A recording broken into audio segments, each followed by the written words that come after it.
بسم الله الرحمن الرحيم.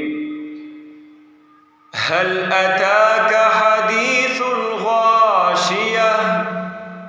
وجوه يومئذ خاشعة عاملة ناصبة تصلى نارا حامية تسقى من عين آنية ليس لهم طعام إلا من ضريع لا يسمن ولا يغني من جوع وجوه يومئذ ناعمة لسعيها راضية في جنة عالية لا تسمع فيها لاغية فيها عين جارية فيها سرر مرفوعة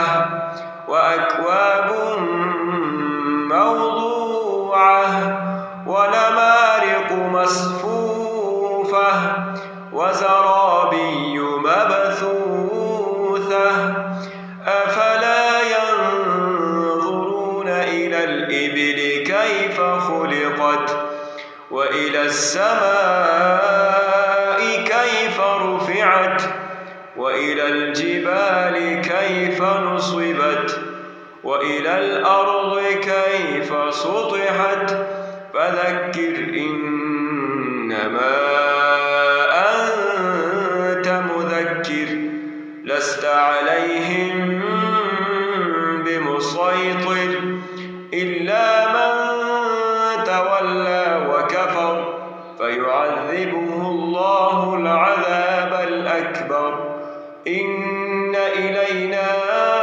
إيابهم ثم إن علينا حسابهم.